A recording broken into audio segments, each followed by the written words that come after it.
really a body, even though it's sometimes represented that way, but it's really talking about the ultimate truth, or the ultimate nature of things. And so in the second one, we are doing the training to get to the point where we're there all the time, which then becomes the third statement, basically, confidence directly in the liberation arising thoughts. So we implement that constantly, whether we're meditating formally or during our daily activities.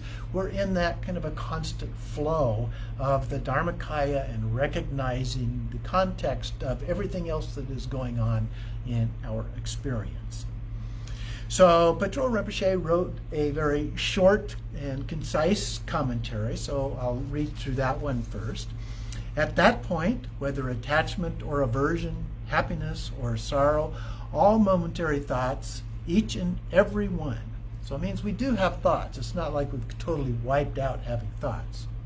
Upon recognition, leave not a trace behind.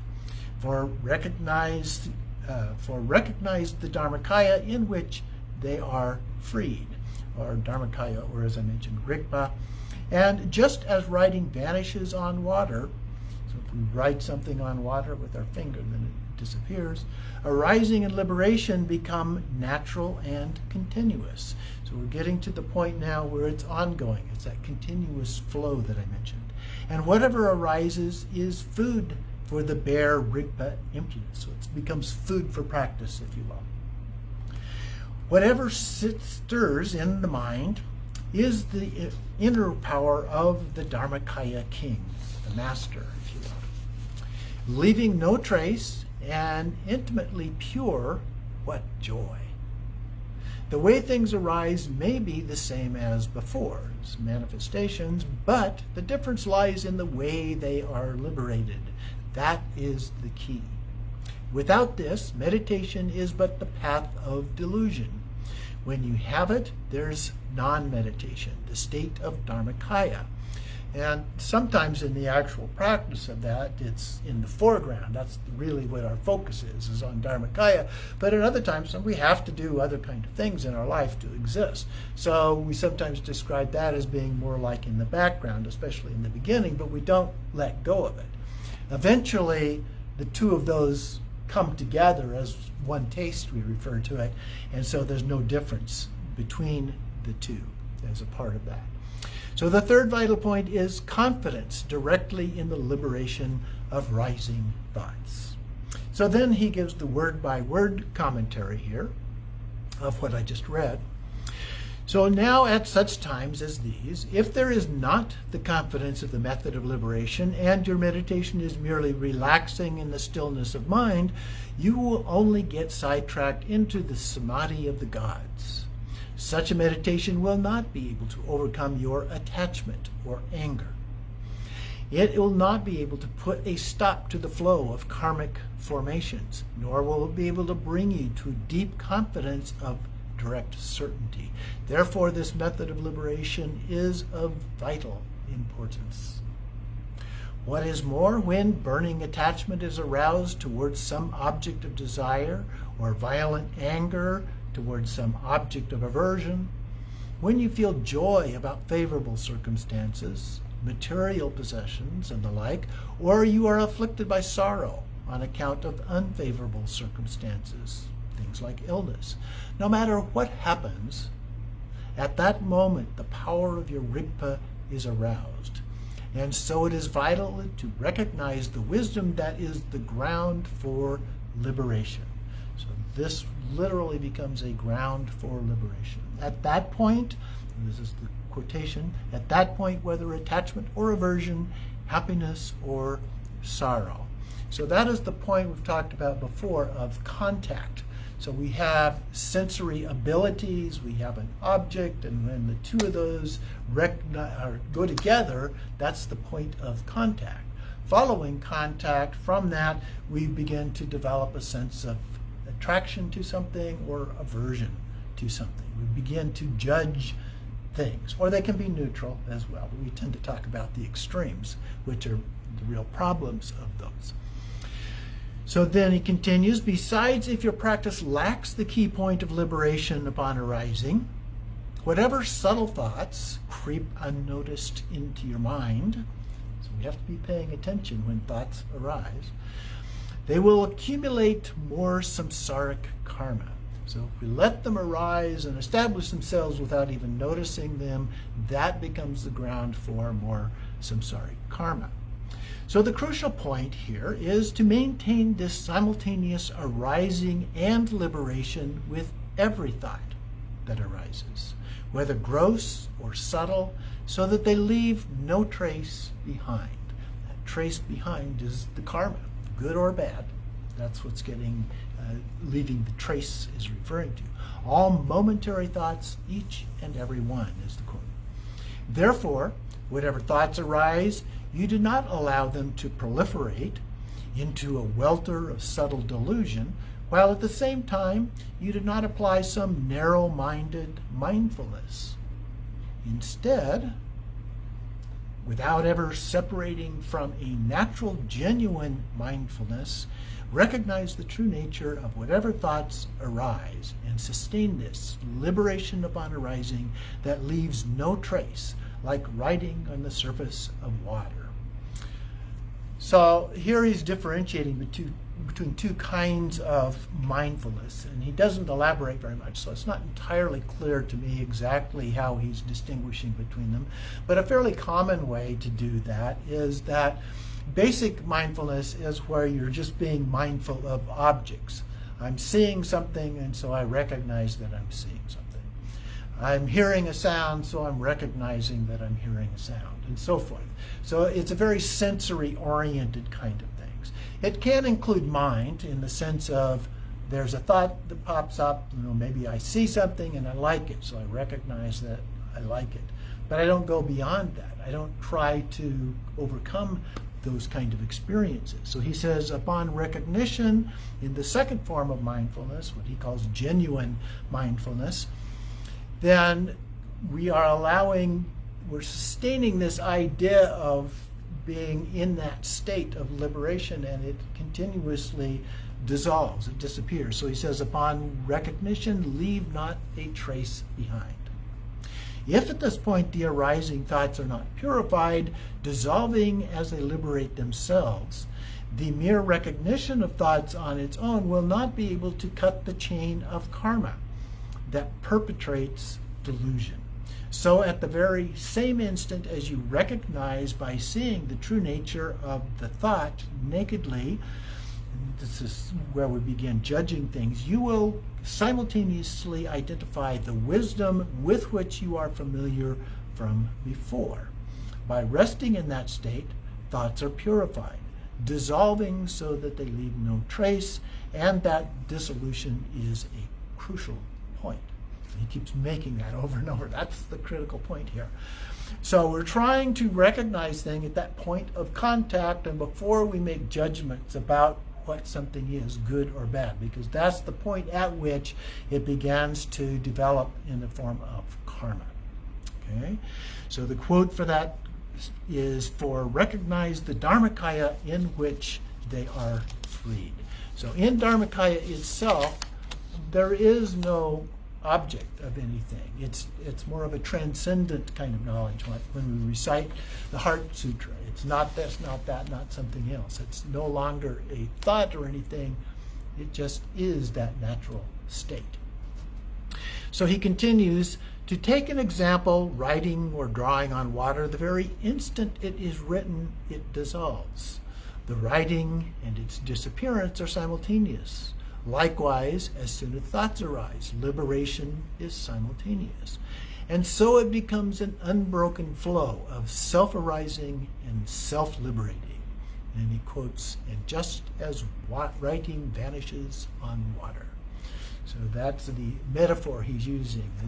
And so if the thoughts arise, but we allow them to stick around, that's when it becomes problematic. But if they arise and we recognize them and let them naturally just dissolve on their own, like vanishing in water, then that is the state that we are after, staying in the Dharmakaya, staying in the Rigpa.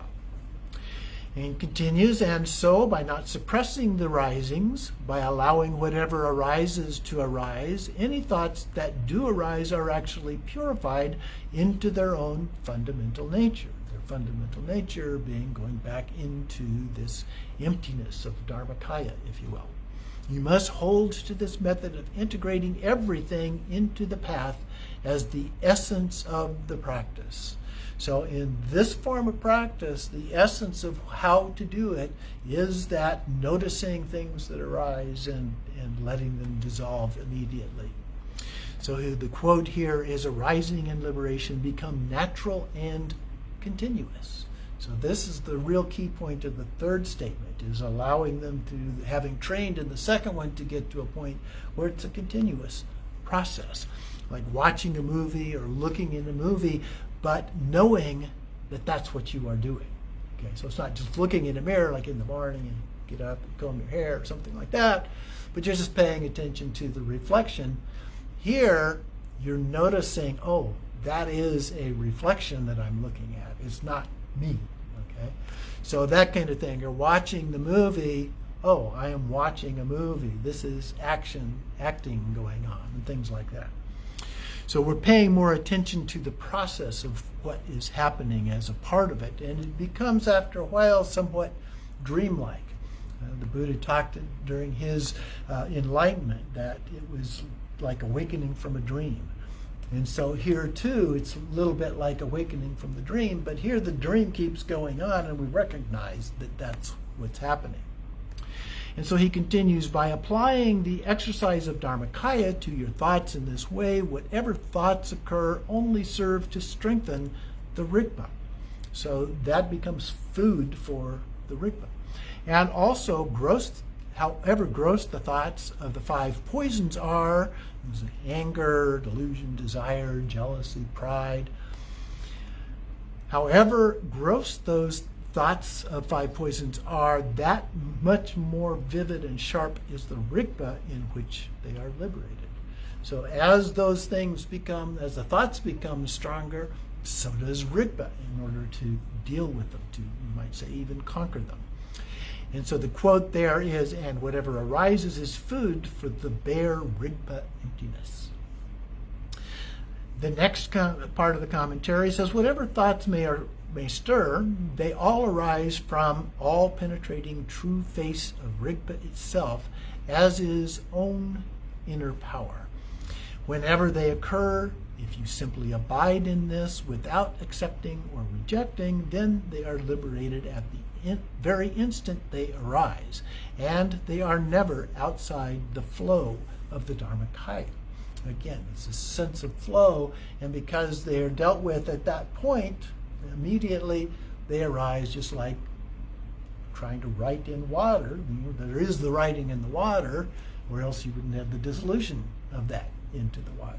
So there is the arising of the thought, but it then dissolves. So his quote is, whatever stirs in the mind is the inner power of the Dharmakaya king. A metaphor of the Dharmakaya being like a king in ultimate form. So when thoroughly trained in this way, there's no effort required. It becomes natural. So actually untraining karmic tendencies. So we train the mind, but in a sense we're also untraining our natural or previous way of looking at things from that contact and that judgment that normally we would have. So the next part of his comments, thoughts in the mind, the delusory perceptions of ignorance, are pure within the expanse of Dharmakaya. So as long as it's within the expanse of Dharmakaya, it's actually pure, because it hasn't been judged one way or the other, which is what is referred to in Buddhism as being impure. And so within that expanse of uninterrupted clear light, now he's throwing another word, we've seen it before, but clear light is not about clear in the sense of transparent, literal sense, or even light in the sense of like a light bulb, but it's luminous clarity. Okay? So this uninterrupted clear light, luminous clarity, whatever thoughts stir and arise are by their very nature empty. So leaving no trace and innately pure. What joy. And he continues, when we have become used to integrating thoughts into your path like this over a long period of time, so developing a habit of doing this continuously, thoughts arise as meditation. The boundary between stillness and movement falls away, and as a result, nothing that arises ever harms or disturbs your dwelling in awareness. So then we reach that point where we're never disturbed from that. The Dharmakaya, the Rigpa, is continuous. The way things, the quote, the way things arise may be the same as before. So we become integrated into the Dharmakaya, the Rigpa, the clear light. He continues, at that juncture, the way, the thoughts, the energy of Rigpa arise as joy and sorrow, hope and fear may be similar to the way they arise in an ordinary person. Yet, with ordinary people, their experience is a very solid one of suppressing or indulging, with the result that they accumulate karmic formations and fall prey to attachment and aggression, that point of contact we were talking about. On the other hand, for the Dzogchen yogin, thoughts are liberated the moment they arise. And then this is a quote that's very common here in Dzogchen. At the beginning, arising thoughts are liberated upon being recognized, like meeting an old friend. You recognize this old friend. Oh, hi, a thought. Okay? The thought is the friend. In the middle, thoughts are liberated by themselves, like a snake uncoiling its own knots. So if the snake gets tied into a knot, they just wiggle off right out of it, naturally. And so here, in the middle, the thoughts liberate themselves. There's no special effort required anymore. And then at the end, thoughts are liberated without causing either benefit or harm. So it even transcends the development of karma, like a thief breaking into an empty house. Nothing there. Okay? He continues, so Dzogchen yogin possesses a vital point of the methods of liberation such as these. Therefore, and then he's quoting, but the difference lies in the way they are liberated. That is the key. That is why it is said to know how to meditate, but not how to liberate. How does that differ from meditation of the gods, which you referred to earlier? What this is, that those who put their trust in meditation, which lacks this vital point of the method of liberation and is merely some state of mental quiescence or calm, will only stray into meditation states of the higher realms, being the God realms. People who claim that it is sufficient simply to recognize stillness and movement are no different than ordinary people with their deluded thinking. So that's something that is sometimes talked about in forms of meditation, stillness versus of movement. We recognize different qualities of something, in this case, stillness and movement. But again, he's saying that is deluded. And as for those who give it all kinds of labels, like emptiness and Dharmakaya, the basic flaw is the remedy is exposed when it fails to hold up under the misfortune or difficulty they meet. And so his quote, without this, meditation is but a path of delusion. So the basic flaw is that it fails because we are only looking at the labels that we have associated with it, and then automatically we begin associating those with, hey, I like this, or I dislike that, and so forth. That's the delusion. So liberation on arising, self-liberation, naked liberation, whatever name you give it. This is kind of interesting because he's just talking about let's not label things, and here he is giving labels to things. This manner of liberation, where thoughts liberate themselves and are purified without a trace, is the same crucial point, explicitly to show this self-liberation. It is the extraordinary specialty of the natural Dzogchen. So this is one of the problems that is characteristic in some of the advanced levels of practice in Buddhism.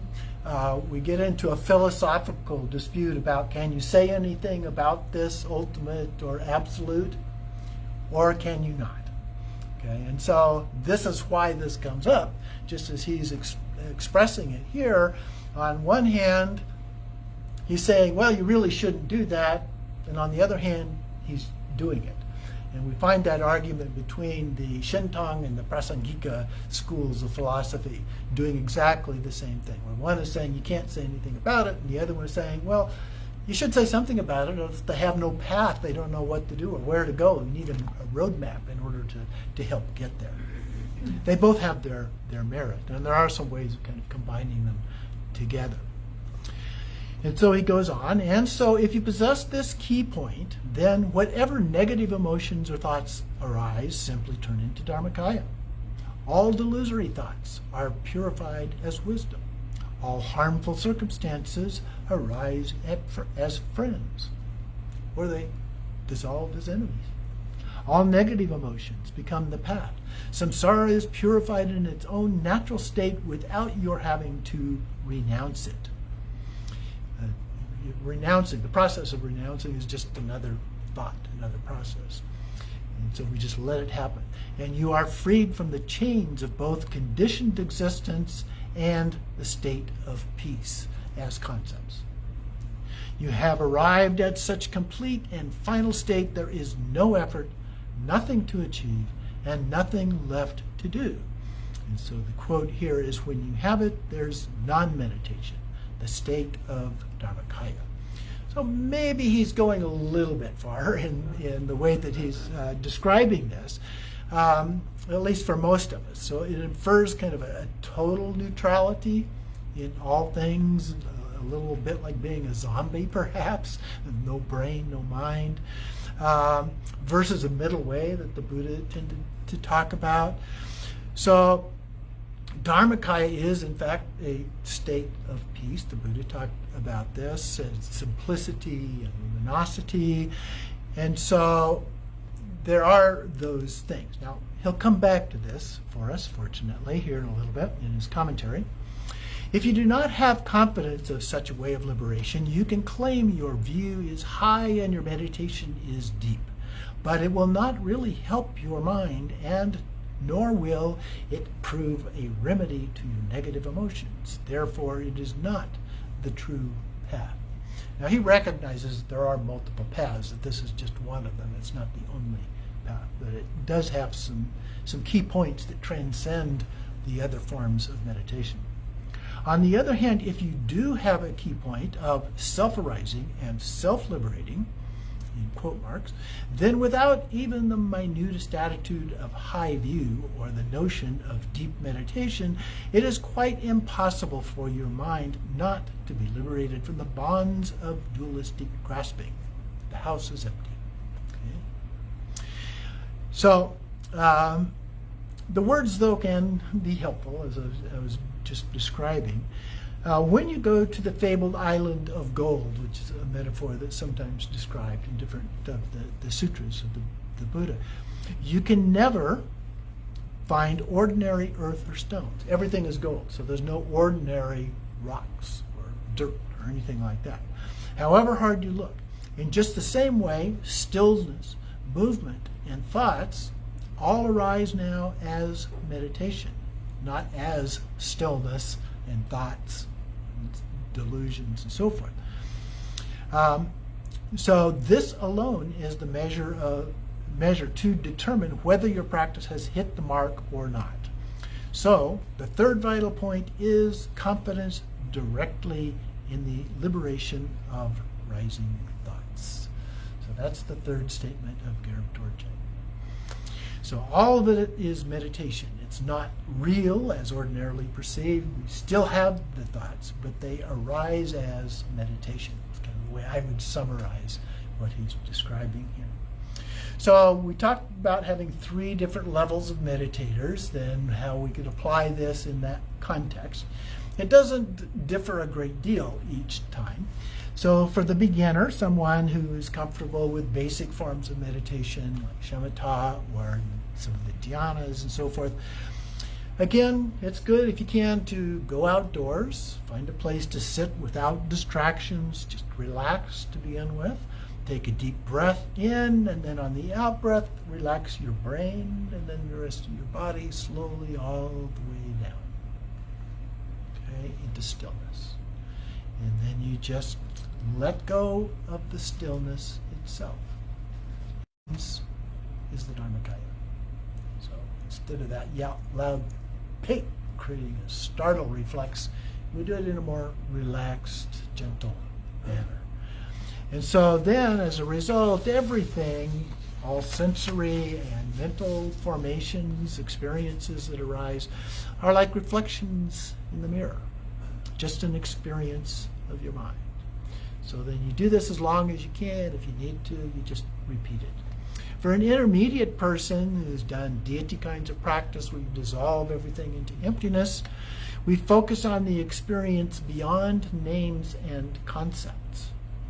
Just relax into the flow of Dharmakaya, like when we dissolve the image into just emptiness, a little bit like we did with the Guru Yoga and Guru Rinpoche. We dissolved him into the natural state of pure awareness. That's what we're doing here. Just relax into the flow of Dharmakaya. Commit yourself to abiding in the flow of Dharmakaya then at all times, including breaks in practice and post-meditation. So that's where this becomes significant. We've done it before, we've recognized it before, but now we're trying to get to the point where it's always there. So that's the hardest part, trying to create these new neural pathways in our brain to help us develop that, to form these new habits of practice. Now, for the advanced person who's more familiar with some non-conceptual forms of practice, Dzogchen Trepcho or Mahamudra and so forth, always abide in the flow of non-conceptual Dharmakaya day and night without effort. Commit yourself to the flow of Dharmakaya. Let go, let be. When anything, sensory or mental experiences arises, that point of contact, it just is. No attachment, no aversion. Focus on all experiences as manifestation within Dharmakaya is none other than Dharmakaya itself. So that's the ultimate goal here. So it's the way it is, always and always, if you will. If those don't work, talk to your Lama. Ask them for some assistance in doing some of these. But like I said, this isn't the only way to do this, and it's not for everybody as a part of this. We still need some other things like altruism, loving kindness, compassion, and so forth. Very important parts of this. So in the Colophon, also from Patrul Rinpoche, he says, for the view which has the three vital points, meditation, the union of wisdom and love, here it comes, is accompanied by action common to all the bodhisattvas. Bodhisattvas are very interested in helping others attain these states as well as themselves. Were all the Buddhas of the past, present, and future to confer, no instruction would they find greater than this, brought out as the treasure from the depth of transcendent insight. So beyond concepts or thoughts. By the Kirtan of Dharmakaya, the inner power of Rigpa, nothing like ordinary treasures of earth and stone, for it is final testament of Garab Dorje. The essence of the wisdom mind of the three transmissions, if you recall back in the beginning, he talked about the transmission from Garab Dorje first to Longchenpa, and to Lingpa, and then his own teacher. So from Garab Dorje to Longchenpa to Lingpa, and then his teacher, those were the three transmissions there. It is entrusted to my heart disciples, sealed to be secret. It is profound in meaning, my heart's words, the heart mind. In the words of my heart, the crucial key point. This crucial point, never hold it cheap. Never let its instructions slip away from you. This is the special teaching of the wise and glorious king, Samatbai, in our picture over here. And so he gives a word-for-word commentary on this colophon as well, so that we make sure that we understand it. These three key points are the unerring essence which brings the view, meditation, action, and fruition of natural Dzogchen all together within the state of all-penetrating awareness of Rigpa. So, in fact, this constitutes the pith instructions for meditation and action, as well as for the view. However, this is not some abstract concept about which, to use Dharma terminology of the mainstream textual tradition, a definitive conclusion is reached after evaluating it with scripture, logic, and reasoning, which is the traditional way that this is done. So we have lots and lots of commentaries on these processes and the teachings that were given by the Buddha and some of his primary disciples. Rather, once you actually realize wisdom itself directly and in all its nakedness, the nakedness is all of this other baggage that gets leaped onto it through these other processes. So that is the view of the wisdom of Rigpa. Since all the many views and meditations have but a single taste, there is no contradiction in explaining the three vital points as the practice of the view. So this is the view. And so that's another way you can think of it, is the view is Dharmakaya. And so the view is the most important in the Eightfold Path of the Buddha. He starts with the view in most cases. Sometimes it gets rearranged in a different pattern, but he usually starts with the view. And so if we understand that view, that leads to everything else. And very important. And in this case, it's perhaps even more important because this is the whole thing. The whole eight factors are right there in one. And so for the view, which has the three vital points, that they're all embedded. Practice such as this is an infallible point of the path of primordial purity in the natural Dzogchen, the very pinnacle of the 9 graduated vehicles. So in the Tantra tradition, both the new schools and the Nyingma or old school, there's 9 different phases of practice, and it's important that we have the background and an understanding of that.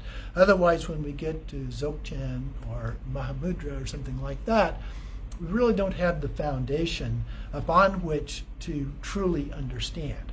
And so it is very important that we have that as well. Just as it is impossible for a king to travel without its couriers, in the same time, the key points of all yanas serve as steps and supports for the Dzogchen path.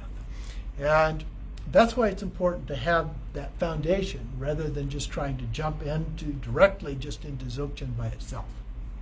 Not only this, but when you see the face of the lamp of naturally rising wisdom, the primordial purity of Rigpa, its power will blaze up as the insight that comes from meditation, from more traditional forms of meditation. Then the expanse of your wisdom swells like a rising summer river. I've had a few of those lately. While the nature of emptiness dawns as great compassion, so infusing you with a loving compassion, without any limit or bias. This is how it is. And so his quotation, meditation and the union of wisdom and love. So he didn't talk about this in the 3 statements, but now he's bringing this back into that. So we need the foundation, which is where we find the love, the wisdom, the compassion, altruism, all of those kind of things. Without it, it would be Buddhism without half of, or even more, of what Buddhism is really all about. That's why we need that foundation. Once this key point on the path, the unity of emptiness and compassion, is directly realized in the ocean-like actions of bodhisattvas, all included within the path of the 6 paramitas, another set of teachings, probably the main teaching on the path of the bodhisattva. The bodhisattvas being those who make a commitment to achieving liberation for self and all other sentient beings. Arise as its own natural energy, like the rays shining from the sun. Since action is related to the accumulation of merit, Anything you do will be for the benefit of others. So merit here is viewed as something that we're doing to help benefit others, helping you to avoid seeking peace and happiness for yourself alone, and so deviating from the correct view. So the idea here is, if we just do it for ourselves, that's incomplete. We need to include trying to do it for the benefit of all beings in order for it to be complete. So he quotes here, is accompanied by the action common to all the Bodhisattvas. And then he continues, this kind of view, meditation and action, is the very core of the enlightened vision of all the Buddhas who ever came, who are here now, or who will ever come. And so, the quote, were all the Buddhas of the past, present, and future to confer. Continuing, the supreme peak of all the yanas, the key point of the path of the Vajra heart essence of the Ningtik, the quintessence of all fruition, nothing surpasses this. And so, the quote, no instruction would they find greater than this. And he goes on, the real meaning of what is expressed in the instruction of the heart essence of the fifth instructions of the lineage, it is certain. Yet, even the lines that express it, these few words, should arise too out of the creative power of Rigpa. So he's saying all of these words that he is giving us now also arise out of Rigpa, and he let them dissolve once again. By the Turtan of Dharmakaya, a Turtan is somebody who's finding these hidden away treasures. And so he's talking about this as Dharmakaya itself is a Turtan, and the treasures are all of these other Dharma instructions that arise out of that, and then we also let them dissolve. The inner power of Rigpa. I have not the slightest experience of the actual meaning behind these words as a result of the wisdom that comes from meditation. Yet, by hearing an unerring oral transmission of my holy master, I cleared away all doubts completely with the wisdom that comes from listening, and then came to a conclusive understanding through the wisdom born of contemplation. Whereupon I composed this, and so it was, brought out, the quote, brought out as a treasure from the depth of transcendental light. It is like any ordinary kind of worldly treasure which might simply bring temporary relief from poverty. And the quote, nothing like ordinary treasures of earth and stone. And then these three vital points of the view, known as striking the vital point of the three statements, were given by the Nirmanakaya Garab Dorje from within a cloud of light in the sky as he passed into nirvana, to the great master Manjushri Mitra, who is Garab Dorje's student. These are the very pith instructions through which their realization became inseparable, for it is the final testament of Garab Dorje. It was through penetrating the essential meaning of this instruction that the omniscient king of Dharma, Longchen Rabjam, or Longchenpa, during his lifetime directly realized the wisdom mind of primordial purity, where all phenomena are exhausted and so awakened to complete and perfect Buddhahood. Actually appearing in his wisdom body to the Vajradhara Jigme Lingpa, he blessed him in the manner of the sign transmission of a Vidyadhara. And so Jigme Lingpa had these visions in meditation of instructions given by Longchenpa, and even meditated in his cave for a period of time over 3 years. And so he came up with these things and passed them along. And then so from him in turn, by the means of the transmission of mouth to ears, oral instructions, our own kind root master, Jigme Gawe Nugyo, who is Patrul Rinpoche's teacher, received the introduction through this instruction and encountered the true nature of reality face to face. And this is the instruction I heard from Jigme Gawe Nugyo while he was present among us as the glorious protector of all beings. That is why it is the essence of the wisdom mind of the three transmissions. So pith instructions such as these are the finest of gold, like the very core of the heart. It would be a pity to teach them to people who would not put them into practice. This is a fairly common kind of instruction in Buddhism, that it should only be given to people who are going to use them, that it's going to be meaningful and helpful to them. And so he says that. But then again, it would be a pity, too, not to teach them to a person who would cherish these instructions like his or her own life, put their essential meaning into practice, and attain Buddhahood in a single lifetime. So it's not very helpful. It's not good to give it to people who aren't going to use it, where it's not beneficial or helpful. But you don't want to hide it away and keep it from those kind of people who can benefit from it as well.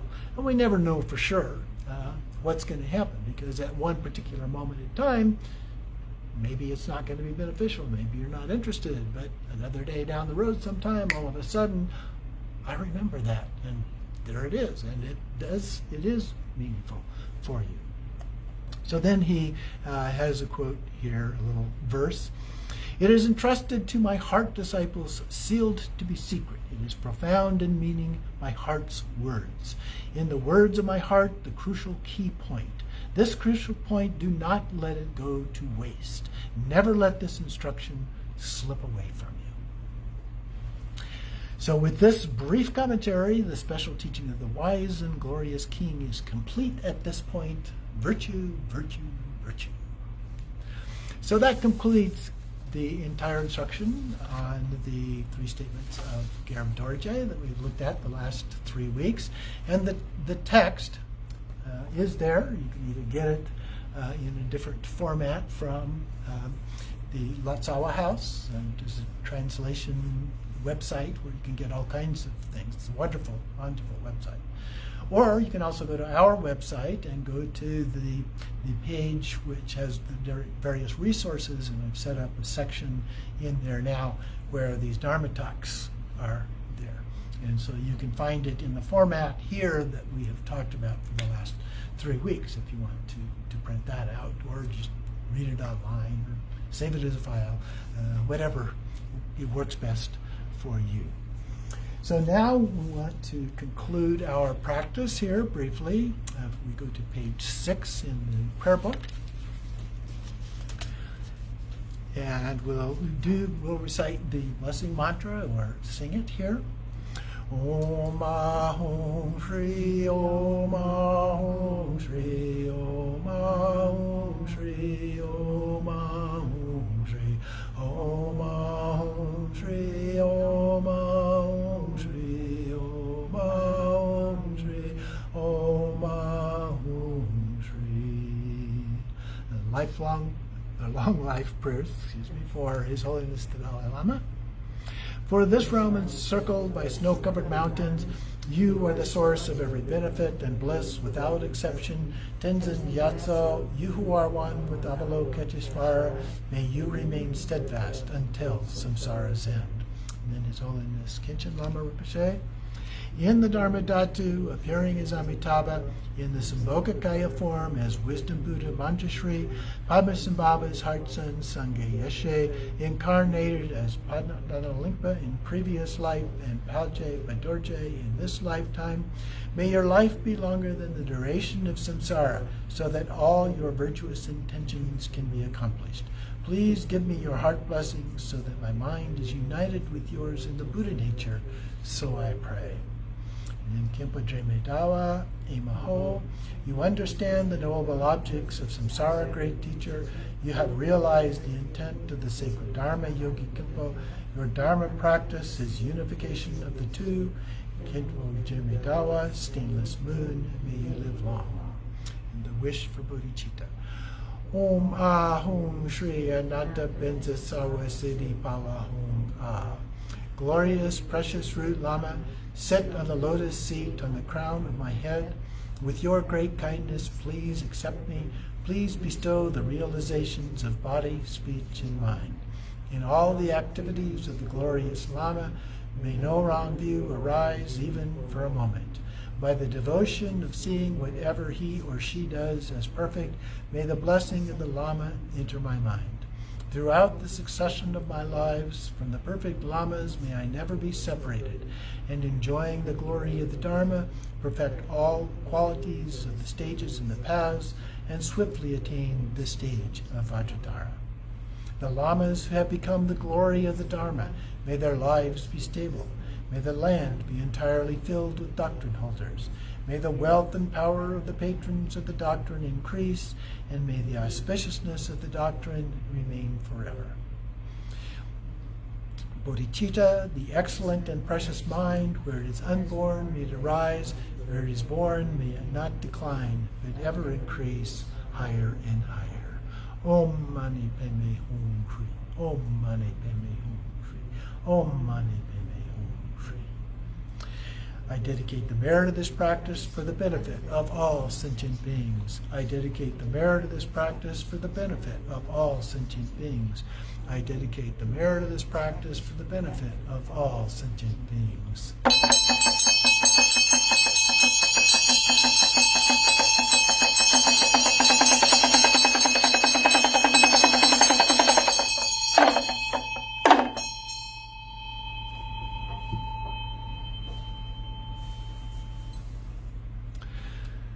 So thank you for coming and being a part of our practice today in the last few weeks. So I hope that you found the instructions and the Dharma talk to be helpful to you.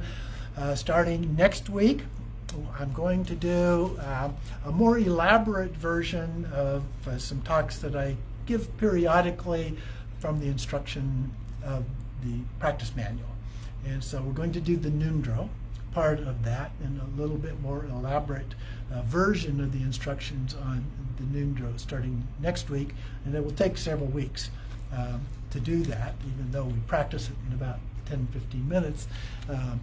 It's very important in terms of really understanding the richness and the depth of what is involved in that. So we're going to start that for our Dharma talks for next week.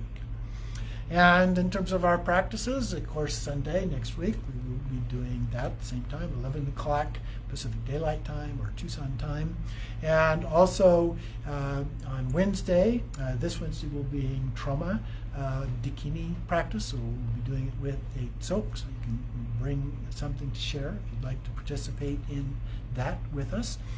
And so those are the practices that we are doing right now, taking a little bit of time off, but we do have a class coming up, the Essentials 7 class, which begins, there's 2 of the 7 and 8, which cover the Dzogchen practices. So it relates very closely to this most recent Dharma talk on Garab Dorje. In fact, it's mentioned in there a little bit, not elaborated upon, but it is also there. And so we will start that on the Sunday of Labor Day, so the first Sunday of September coming up here, and that will be an in-person class, and we will be doing that starting at 1 o'clock on Sunday afternoon. So we'll have an hour break basically between the morning time and the afternoon to start the other one. So please join us for that, those of you who can. If not, we do have a version of it also online that is available, so people can go to our website and sign up for that version if they would like to do that. So once again, thank you very much for being with us today. Abide softly and deeply in pure awareness, loving kindness, compassion for all sentient beings, always and always. Thank you very much.